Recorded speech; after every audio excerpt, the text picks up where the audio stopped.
ونؤمن به ونتوكل عليه ونعوذ بالله من شرور أنفسنا ومن سيئات أعمالنا من يهده الله فلا مضل له ومن يضلله فلا هادي له ونشهد أن لا إله إلا الله وحده لا شريك له ونشهد أن سيدنا ونبينا ومولانا محمدا عبده ورسوله أرسله بالحق بشيرا ونذيرا وداعيا إلى الله بإذنه وسراجا منيرا صلى الله تعالى عليه وعلى آله وأصحابه وسلم تسليما كثيرا أما بعد فأعوذ بالله من الشيطان الرجيم بسم الله الرحمن الرحيم قد أفلح من زكاها وقد خاب من دساها وقال رسول الله صلى الله عليه وسلم إن في الجسد مضغة إذا صلحت صلح الجسد كله وإذا فسدت فسد الجسد كله ألا وهي القلب أو كما قال عليه الصلاة والسلام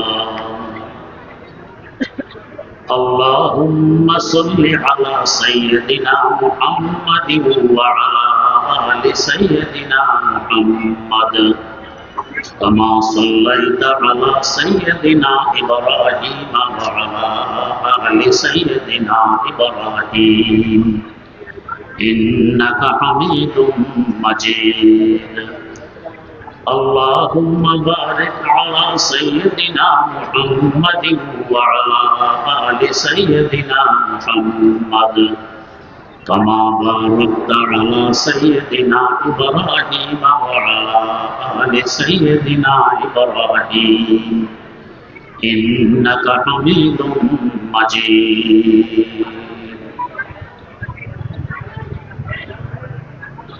আমরা সকলে সফলতা চাই,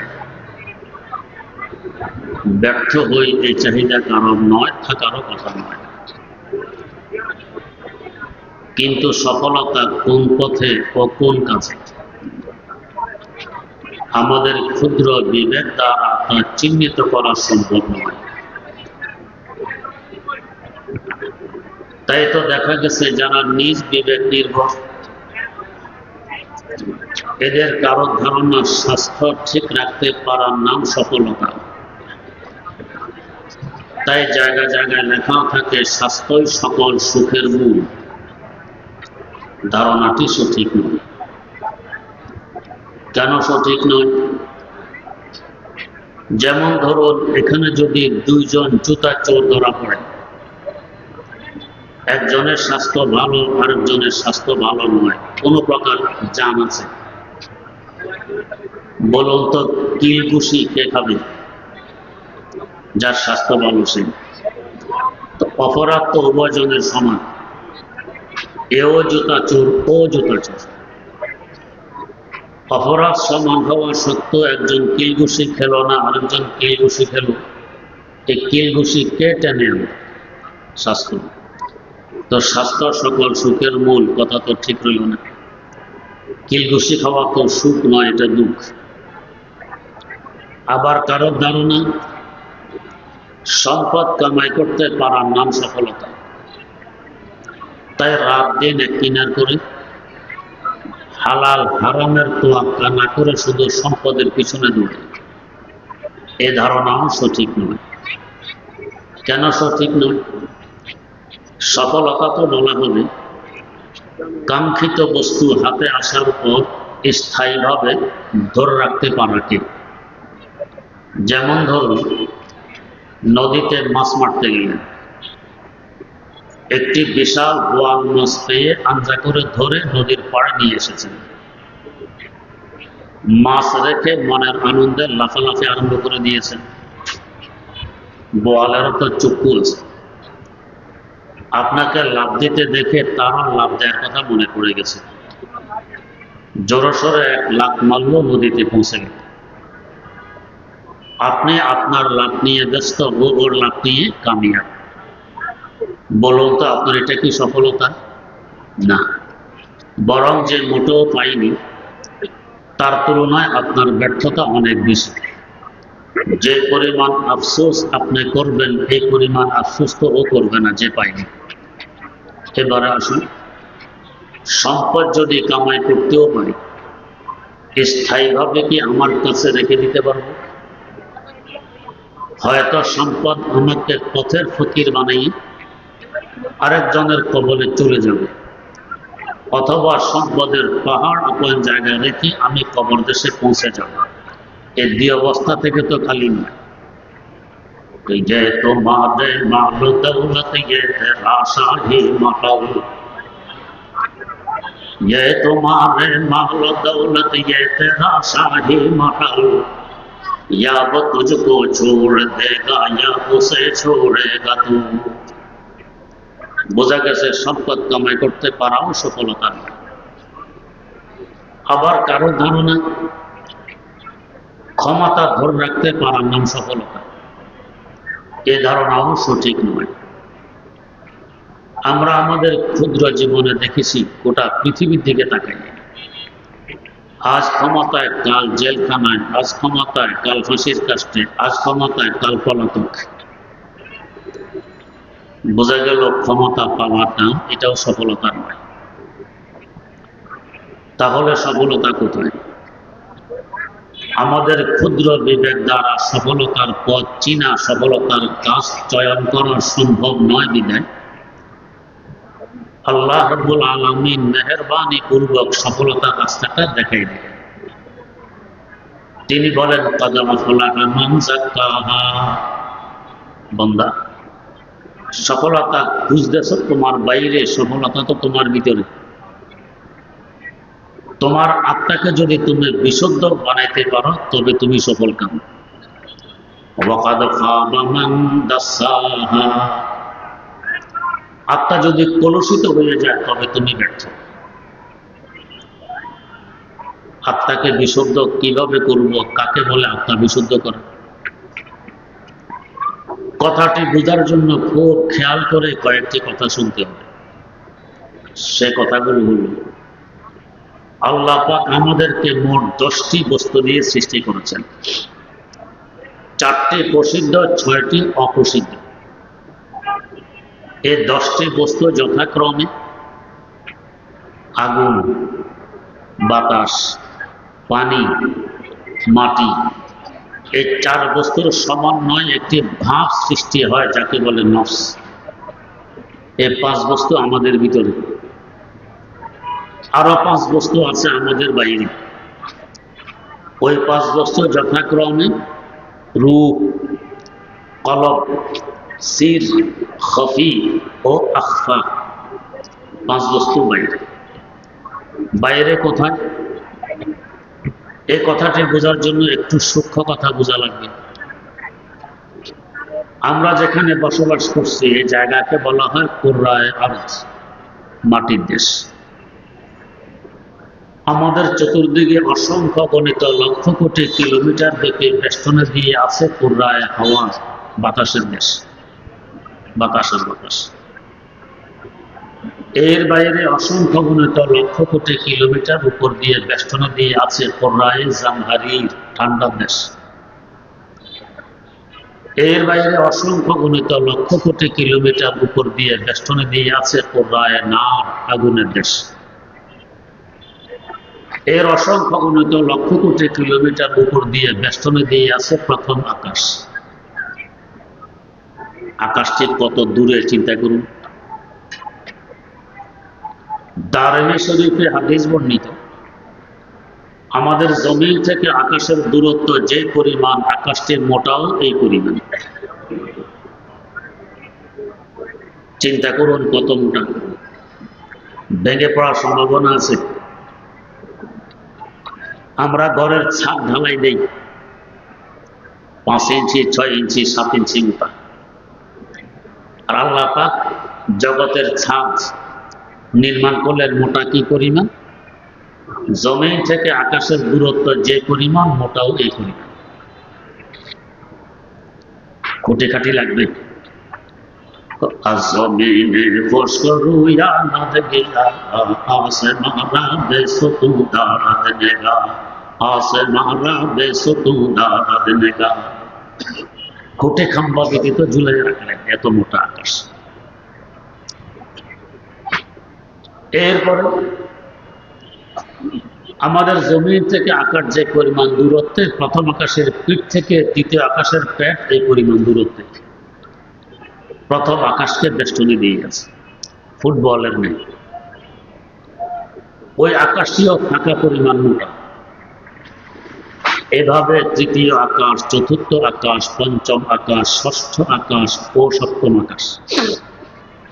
7 নম্বর আকাশ ঠিক কত উপরে চিন্তা করুন। এই 6টি আকাশকে পেটের ভিতরে নিয়ে ঘুরতেছে। এর অসংখ্য গণিত লক্ষ কোটি কিলোমিটার উপর দিয়ে বেষ্টনী দিয়ে আছে সিদরাতুল মুনতাহা,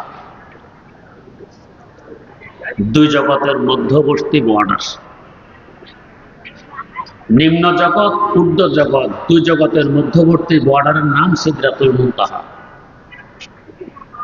কত উপরে? নিম্ন জগতের উপরের সীমা। এটা হলো ঊর্ধ্ব জগতের নিচের সীমা, সিদরাতুল মুনতাহা। এর অসংখ্য গণিত লক্ষ কোটি কিলোমিটার উপর দিয়ে বেষ্টনী দিয়ে আছে আমার আপনার আদি বাসস্থান, বাপের বাড়ি জান্নাত। আল্লাহ পাক বলেন, ওয়ালাকাদ রাআহু নাযলাতান উখরা ইনদা সিদরাতিল মুনতাহা ইনদাহা জান্নাতুল মাওয়া। সিদরাতুল মুনতাহার কাছে তথা উপরে জান্নাত। সব কিছুকে ফুটবলার নেয় বেষ্টনী দিয়ে আছে। তাহলে জান্নাতটি কত বড় চিন্তা করুন। এখান থেকে একটি প্রশ্নের উত্তর পেয়েছে। প্রশ্নটি হল, ওলামায়ে কেরামের কাছে একটি হাদিস শুনে থাকেন যে সবচেয়ে নিম্নমানের বেহেশতিকে এক দুনিয়ার ন্যায় কমাস কম 10 দুনিয়ার সমান জায়গা দেওয়া হবে। প্রশ্ন জাগে, এত জায়গা পাবে কোথায়? নিম্নমানের বেহেশতিকে যদি 10 দুনিয়ার সমান জায়গা দেওয়া হয়, ঊর্ধ্বমানের বেহেশতিকে তো 10 কোটি দুনিয়ার সমান জায়গা দেওয়া হয়। এত জায়গা কোথায় পাবে? এত উপর দিয়ে বেষ্টনী দিয়ে আছে, জায়গার অভাব হবে? হাকিমুল ইসলাম আল্লামা কারি তৈয়ব সাহেব রহমতুল্লাহ আলাইহি লেখেন,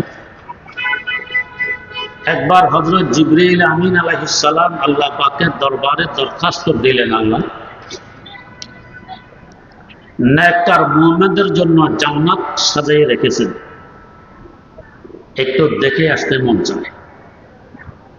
কেউ যদি বিলাসবহুল বাড়ি নির্মাণ করে মানুষ দেখতে যায়, উনিও দরখাস্ত দিলেন দেখে আসতে মন চায়। আল্লাহ পাক অনুমতি দিলেন, যাও দেখো। ঢুকলেন ভিতরে। কিভাবে দেখেন? 80 বছর বয়সের বৃদ্ধের মতো লাঠি ভর দিয়ে আস্তে আস্তে হাঁটে না দেখেন, পাখা মেরে উড়ে না দেখেন। ওড়ার গতি কেমন? বুখারী শরীফের ব্যাখ্যা গ্রন্থ ফজলুল বারীতে উল্লেখ আছে। একবার তাকে জিজ্ঞেস করা হয়, জনাব আপনার গতি কেমন, ঘন্টায় কত কিলোমিটার? জবাব দিলেন, আমার গতি কি বুঝবে, একটি ঘটনা বলছে, আন্দাজ করতে পারবে। কি ঘটনা? আল্লাহর পয়গম্বর ইউসুফ আলাইহিস সালামকে তার ভাইয়েরা যখন কূপে ফেলে দেয়, তো আমি জিবরাইল তখন ছিলাম সিদরাতুল মুনতাহায়, কত উপরে। ফেলে দেওয়ার পর আল্লাহ পাকের পক্ষ থেকে আদেশ আসলো, ও জিবরাইল, আমার পয়গম্বর ইউসুফকে তার ভাইয়েরা কূপে ফেলে দিয়েছে, তিনি পানিতে পৌঁছার আগে আগে তুমি গিয়ে তাকে তুলে ধরো। ফেলে দেওয়ার পর আদিষ্ট হলাম, তুলে ধরো। আদেশ প্রাপ্ত হওয়ার পর সিদরাতুল মুনতাহা থেকে জমিনের কেনানের কূপে এসে তাকে তুলে ধরেছি, তখন তার পা মোবারক পানি পর্যন্ত পৌঁছতে পারেনি। একজন মানুষকে কূপে ফেলে দিলে পানি পর্যন্ত পৌঁছতে অন্তত ঘন্টা 10 তো লাগার কথা। ফেলে দিলেই তো ঝুপ। এর আগে আগে জিবরিল আমিন এসে উপস্থিত, তুলে ধরলেন, তার পা মোবারক পানি পর্যন্ত পৌঁছতে পারেনি। গতি কেমন? এমন গতি হবেই না বা কেন? আমরা আন্তর্জাতিক প্লেনে উড়ি, প্লেন 2খানা পাখা দিয়ে উড়ি। কত বড় পাখা? হয়তো 100 হাত লম্বা হবে, 30 হাত চওড়া হবে। 100 বাই 30 হাত 2খানা পাখা দিয়ে উড়ে ঘন্টায় 1 থেকে 1,500 কিলোমিটার গতিতে। হযরত জিবরিল আমিন ওড়েন কয়খানা পাখা দিয়ে? 600 পাখা দিয়ে। পাখাটি কত বড়? মুসনাদে আহমদ বিন হাম্বল একটি বিশাল হাদিসের কিতাব, 52 খণ্ডে ছেড়েছে। এই কিতাবে একটি হাদিস বর্ণিত, একদিন রাসূল আকরাম সাল্লাল্লাহু আলাইহি ওয়াসাল্লাম বললেন, জিবরাইল, আপনি তো মানুষের আকার আকৃতি নিয়ে আমার কাছে ওহী পৌঁছাইতে আসেন, আপনাকে একটু আসল আকারে দেখতে চাই, আপনি কত বড়। বললেন, তাহলে আপনি পূর্ব আকাশের দিকে তাকিয়ে থাকুন, আমি দেখা দেওয়ার চেষ্টা করছি। এই বলে দরবারে নবুয়ত থেকে বিদায় নিলেন। নবী করিম সাল্লাল্লাহু আলাইহি ওয়াসাল্লাম পূর্ব আকাশের দিকে তাকিয়ে বসে রইলেন। দেখতেছেন আকাশ থেকে কালো রঙের একটি পর্দা নিচের দিকে নামতেছে।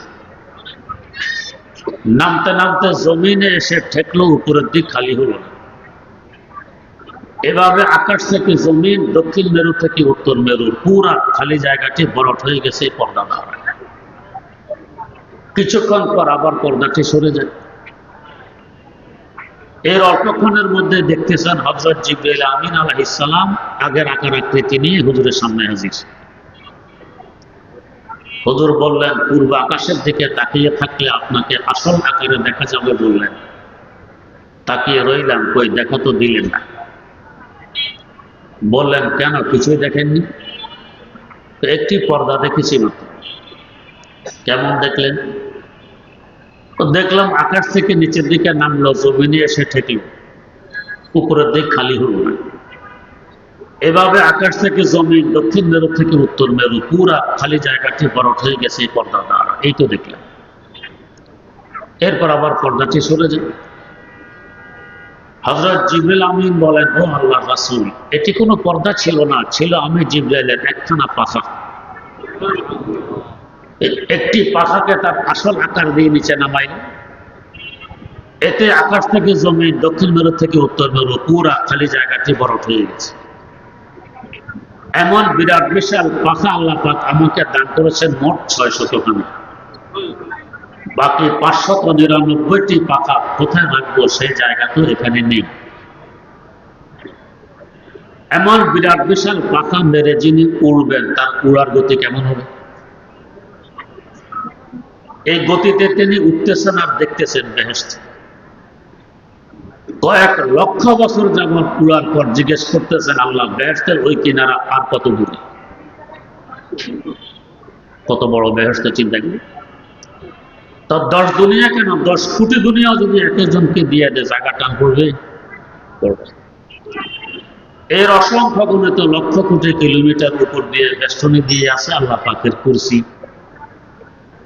আল্লাহ পাক বলেন, ওয়াসিআ কুরসিয়ুহুস সামাওয়াতি ওয়াল আরদ, তার কুরসি সকল আকাশ এবং জমিনকে বেষ্টনী দিয়ে আছে, চতুর্দিক দিয়ে কুরসি। কত বড় এই কুরসি! এর অসংখ্য গুণিত লক্ষ কোটি কিলোমিটার উপর দিয়ে বেষ্টনী দিয়ে আছে আরশে মুআল্লা। আরশ মানে সিংহাসন। কত বড় এই সিংহাসন! যার সিংহাসন এত বড়, তিনি কেমন মহান! এই আরশে মুআল্লার উপরে লেখা আছে হাদিসে কুদসি, গালাবাত রহমতি গজবি। আল্লাহ পাক বলেন, আমার রহমত আমার গজব থেকে বেশি। তার মানে আরশে মুআল্লার উপর দিয়ে চতুর্দিকে রহমতের বেষ্টনী। আল্লাহ রাব্বুল আলামিনের আশ্চর্যতম নিজাম ও ব্যবস্থাপনা। বাইরে চতুর্দিকে রহমতের বেষ্টনী, আমাদের কাছেও এক রহমতের কেন্দ্র। রাহমাতুল লিল আলামিন সাল্লাল্লাহু আলাইহি ওয়াসাল্লাম। এখানেও এক রহমতের কেন্দ্র, চতুর্দিকে রহমতের বেষ্টনী। তাই আল্লাহর এক ওলি বলেছিলেন, আয় রব তো কারিমি ও রাসূলে তো কারিমি, আয় রব তো কারিমি ও রাসূলে তো কারিমি, সদা শুকরকে হাসতে মুমিয়ানে দো কারিমি, সদা শুকরকে হাসতে মুমিয়ানে দো কারিমি। আল্লাহ, তুমি এক মেহেরবান খোদা, তোমার হাবিব সাল্লাল্লাহু আলাইহি ওয়াসাল্লাম আর এক মেহেরবান রাসূল।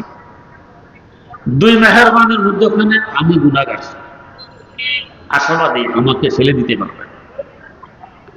যারা নিষ্ঠুর এরা তাড়িয়ে দেয় দুয়ার থেকে, যারা মেহেরবান এরা টেনে ধরে। আল্লামা হালি মুসাদ্দাসের মধ্যে দোয়া লিখেছেন, হামনে কে হ্যাঁ ইয়া বদ হ্যাঁ ফেরা ফের হ্যাঁ তোমারে, हमने कहा बद है फेरा फेर है तुम्हारे, निस्बत बहुत अच्छी है मगर हाल बुरा है, निस्बत बहुत अच्छी है मगर हाल बुरा है। আল্লাহ, নেককার হই আর বদকার হই আমার সম্বন্ধ তো বড় উদ্দেশ্য। তোমার দিকে তাকাইলে আমি তোমার বান্দা, তোমার হাবিব সাল্লাল্লাহু আলাইহি ওয়াসাল্লামের দিকে তাকাইলে আমি তার উম্মত। সম্বন্ধ উদ্দেশ্য আশাবাদী ফেলে দিতে পারবে।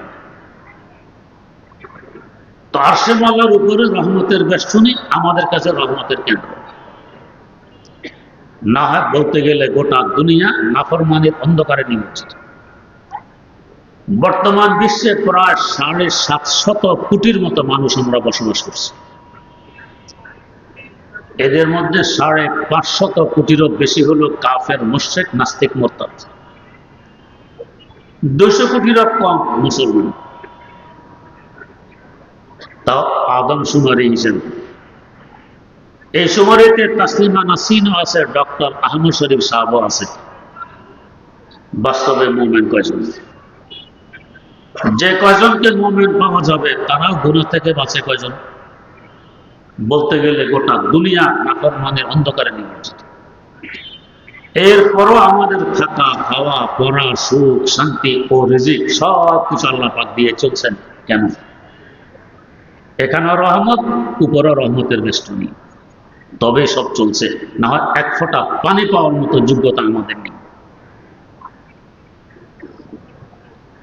এই যে উপরে রহমতের দেশ, নূরের দেশ, আরশে আল্লাহর উপরে, আমার বাইরের 5 বস্তু ওইখানে থাকে। আমার রূহ, আমার কলম, আমার সির, আমার খফি, আমার আখফা, এরা থাকে ওইখানে উপরে, নূরের দেশে, রহমতের দেশ। হ্যাঁ, এদের সম্পর্ক আছে আমার ভিতরের 5 বস্তুর সাথে। রূহের সম্পর্ক ডান স্তনের 2 আঙ্গুল নিচের সাথে, কলবের সম্পর্ক বাম স্তনের 2 আঙ্গুল নিচের সাথে, সিরের সম্পর্ক 2 স্তনের মধ্যখানের সাথে, খফির সম্পর্ক 2 গুরুর মধ্যখানের সাথে, আখফার সম্পর্ক উন্মুখ দেমাগ তথা মগজের মধ্যখানের সাথে। ওখান থেকে প্রভাব বিস্তার করে। এটা কি সম্ভব? একটা ক্ষুদ্রতম মাখলুক কচ্ছপ পানিতে বসবাস করে, ডিম পাড়ে শুকনায়, ওইখান থেকে সে দৃষ্টি দিয়ে প্রভাব বিস্তার করে, এখানে ডিমে তাও লাগে, বাচ্চা আসে। কচ্ছপের দৃষ্টি যদি এই প্রভাব হতে পারে, শুকনার মধ্যে ডিমে তাও লাগে, বাচ্চা আসে। আমরা তো আশরাফুল মাখলুকাত, এই কোটি কোটি কিলোমিটার উপরে, এই 5 বস্তুর প্রভাব এখানে কেন পড়বে না? তবে যদি ভিতরের 5 বস্তু আর উপরের 5 বস্তুকে মুখোমুখি করতে পারি, তবে প্রভাব পড়বে, না হয় পড়বে না। তার মানে আমাদের এক সম্পর্ক উপরে নূরের সাথে, রহমতের সাথে, আর এক সম্পর্ক নিচের মাটির সাথে, হাইওয়ান জানোয়ারের সাথে। যে 5 বস্তু আমার ভিতরে, আগুন, বাতাস, পানি ও মাটি ও নফস, এগুলো গরু ছাগলের মধ্যে আছে। উপরের যে 5 বস্তুটা একমাত্র মানুষের আছে, অন্য কোনো মাখলুকের নেই, ফেরেশতাদেরও নেই। এটাই মানুষের বৈশিষ্ট্য, আশরাফুল মাখলুকাত হওয়ার। তাই বুজুর্গানে দিন বলেন আজমাল্লাহ একে বাহাদাদি ওয়াজবাহা ইয়াবনি জহাম, আজমাল্লাহ একে বাহাদাদি ওয়াজবাহা ইয়াবনি জহাম, বগজারাজ হেজে বাহায়েম ইজমালা একে বগজারি, বগজারাজ হেজে বাহায়েম ইজমালা একে বগজারি। বন্দা, তোমার এক সম্পর্ক তো নূরের তৈরি ফেরেশতাদের সাথে, তোমার 5 বছর থাকে নূরের দেশে। আর এক সম্পর্ক হাইওয়ান জানোয়ারের সাথে 5 বছর থাকে এখানে। যদি হাইওয়ান জানোয়ারের সম্পর্ক বর্জন করে উপরে নূরের সম্পর্ক গড়ে তুলতে পারো, নূরের তৈরি ফেরেশতাদের থেকে তোমার মর্যাদা কোটি কোটি গুণ বেশি বেড়ে যাবে। তুমি আশরাফুল মাখলুকাত, ফেরেশতা আশরাফুল মাখলুকাত নয়। আর যদি তার বিপরীত ঘটে, এর সাথে সম্পর্ক রেখে আমার একটি শেষ ওয়ারশাওয়াদ খাসালাত তোরা মিসলে বাহায়েম আয় বশর, ওয়ারশাওয়াদ খাসালাত তোরা মিসলে বাহায়েম আয় বশর, খাওয়াজ হায়ওয়ান সবি ইজ্জে মালায়েকে বগজারি। হাইওয়ান জানোয়ার সাথে সম্পর্ক গড়ে তুললাম, ফেরেশতার সাথে সম্পর্ক গড়ে তুলতে পারলাম না, নূরের দেশের সাথে সম্পর্ক গড়ে তুলতে পারলাম। এখন হাইওয়ান জানোয়ার থেকে তুমি হয়ে যাবে নিকৃষ্ট। আমার কথা না, আমার আল্লাহর কথা। উলাইকা কাল আনআমি বাল হুম আদাল, হাইওয়ান জানোয়ার থেকেও নিকৃষ্ট। কেন? ভালো কিছু নষ্ট হলে বেশি নষ্ট হয়, খারাপ কিছু নষ্ট হলে এত নষ্ট হয় না। গরু ছাগল কি খায়? ঘাস, খড়, ভুসি। আমরা কি খাই? পোলাও, বিরিয়ানি, কালিয়া, কোপ্তা, কোরমা, কাচ্চি। এক প্লেট 1000 টাকা মূল্য। এক প্লেট ভুসি হয়তো 5 টাকা হল। এই ভুসি আর খড় গরু ছাগলের পেটে গিয়ে যখন নষ্ট হয়ে বেরিয়ে আসে, আমরা তাকে বলি গোবর। নিজ হাতে ধরে গাছের গোড়ায় ব্যবহার করে, ক্ষেত খামারে ব্যবহার করি, আবার রৌদ্রে শুকিয়ে আগুন জ্বালাইয়ে ভাত তরকারিও ভাত করি। আর আমাদের 1000 টাকা মূল্য এক প্লেট আমাদের পেটে যাওয়ার পর যখন বেরিয়ে আসে, এটার নাম কি? বলতেও তো দিন লাগে। গু। না ওইদিকে তাকানো যায়, না গন্ধ শোনা যায়, না কল্পনা করা যায়। কেন?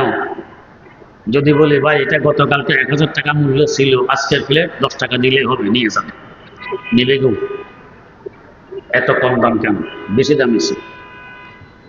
ভাত যদি নষ্ট হয়, পানি দিয়ে ধুয়ে লবণ কাঁচামরিচ দিয়ে খাওয়া যায়, কেউ বলে সাধনা কি আরো বেশি। বিরিয়ানি নষ্ট হইল, একেবারে পায়খানার গন্ধ, সাবান শ্যাম্পু দিয়ে ধুইলে এটা খেতে পারবে। কেন? দামি ছিল। আমরা তো ছিলাম আশরাফুল মাখলুকাত, নষ্ট হয়ে গেলে হাইওয়ান জানোয়ার থেকেও আরো অদম। ওয়ারশাওয়াদ খাসালাত তোরা মিসলে বাহায়েম আয় বশর, ওয়ারশাওয়াদ খাসালাত তোরা মিসলে বাহায়েম আয় বশর, খাওয়াজ হায়ওয়ান সবি ইজ্জে মালায়েকে বগজারি। উপরে 5 বছর সাথে সম্পর্ক রাখবো, মুখোমুখি করবো কিভাবে? আমরা যে সূর্য দেখি পৃথিবী থেকে 9,30,00,000 মাইল দূরে। ঘরের ছাদের নিচে কি সূর্যের রৌদ্র ঢোকে? ঢোকে না। একখানা আয়না যদি সূর্যের মুখোমুখি করে ছাদের ভিতরে প্রকাশ ফেলতে চান, পারবেন কিনা? পারবেন। আকাশের সূর্যের দিকে তাকানো যায় না, আয়নার ভিতরে সূর্যের দিকে তাকানো যায়? এটাও তাকানো যায়। আকাশের সূর্যের দিকে তাকাইলে চোখে পানি আসে, আয়নার ভিতরে সূর্যের দিকে তাকালেও চোখে পানি আসে। তো 9,30,00,000 মাইল উপরে সূর্যের প্রকাশ ছাদের নিচে নিয়ে আসলাম একটি আয়নার মাধ্যমে। এই আয়নার সাথে যদি আরেকটি আয়না মুখোমুখি করি, আরো দূরে ফেলা যাবে কিনা প্রকাশ? এভাবে আয়নার সংখ্যা যত বাড়বে, প্রকাশ তত দূরে যাবে। 1,00,000 কোটি আয়নার মাধ্যমে 1,00,000 কোটি কিলোমিটার দূরে সূর্যের প্রকাশ নিয়ে যাওয়া সম্ভব না? অসম্ভব? সম্ভব। উপরের 5 বস্তু নূরের দেশে থাকে, নূরের। ওই 5 বস্তুর দিকে একটি আয়না মুখোমুখি করা হয়েছে, সে আয়না হল মুহাম্মাদুর রাসূলুল্লাহ সাল্লাল্লাহু আলাইহি ওয়াসাল্লাম।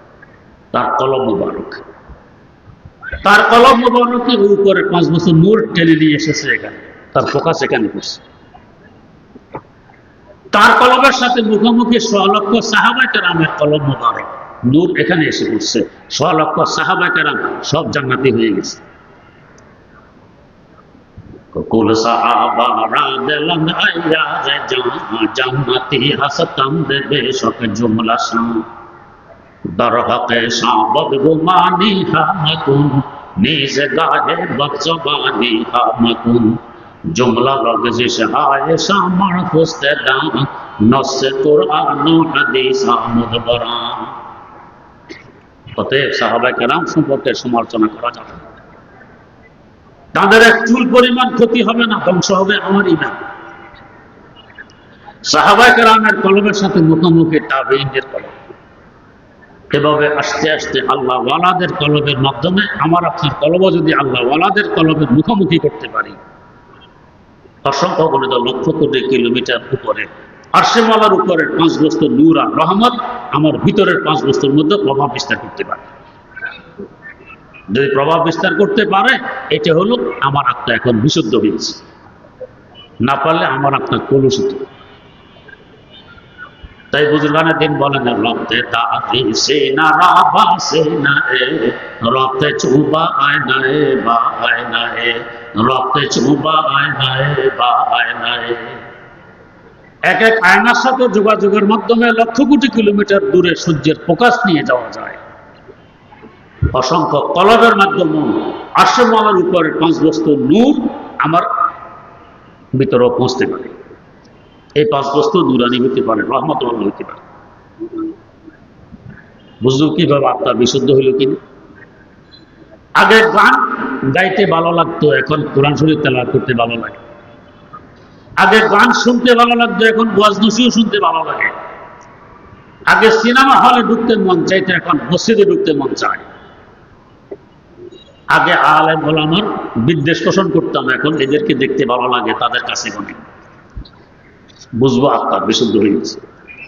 আর যদি তার বিপরীত ঘটে, বুঝবো আমার আত্মা এখনো কলুষিত।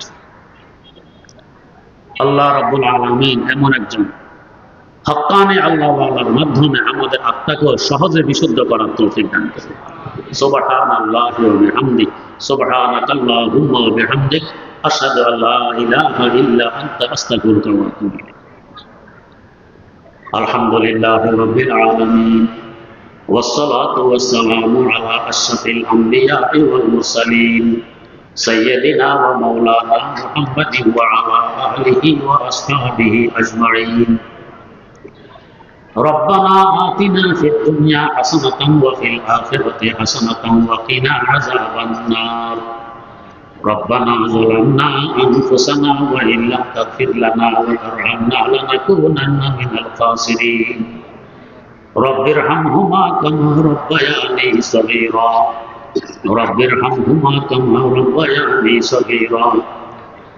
اللهم اكفني بحلالك عن حرامك واغنني بفضلك عمن سواك. اللهم لا تدع لنا ذنبا الا غفرته ولا هما الا فرجته ولا مريضا الا شفيته ولا دينا الا قضيته ولا حاجة من حوائج الدنيا والآخرة إلا قضيتها يا أرحم الراحمين. রব্বুল আলামিন কতগুলো অপরাধী মানুষ ওয়াজ মাহফিলে বসে গভীর রাত বুক ভরা আশা নিয়ে কাঙ্গালের ন্যায় তোমার দুয়ারে হাত পেতেছি। আল্লাহ কারীম মেহেরবানি করে জীবনের সমস্ত গুনাহগুলো ক্ষমা করে দাও। ভবিষ্যতে সর্বপ্রকার গুনাহ খাতা অন্যায় অপরাধ থেকে আমাদের হেফাজত ফরমাও। যেভাবে চললে বললে এবং করলে তুমি খুশি হও, আমাদের সকলকে সেভাবে চলার বলার এবং করার তৌফিক দান করো। আয় আল্লাহ, বাইতুল আমাল মসজিদ মাদ্রাসাকে কিয়ামতের আগ পর্যন্তের জন্য কবুল করে নাও। দৈনন্দিন উন্নতি নসিব ফরমাও। সকল প্রয়োজনকে গায়েবী খাজানা থেকে পূরণ করে দাও। অত্র মাদ্রাসাকে দ্বীনের মজবুত একটি কিল্লা হিসাবে কবুল করে নাও। এখান থেকে হেদায়েতের নূর, ইলমের জ্যোতি দুনিয়ার আনাচে কানাচে ছড়িয়ে দাও। এলাকাবাসীকে মাদ্রাসার গুরুত্ব বোঝার তৌফিক দাও। মাদ্রাসার মহব্বত সকলের অন্তরে ঢুকিয়ে দাও। মাদ্রাসার প্রত্যেকটি তালিবুল ইলমকে হাদি কওম হিসাবে কবুল করে নাও। আয় আল্লাহ, মাদ্রাসার খাতিরে পুরা এলাকায় বিশেষ রহমত নাজিল ফরমাও। আসমানি জমিনি বলা মুসিবত থেকে এলাকার হেফাজত করো।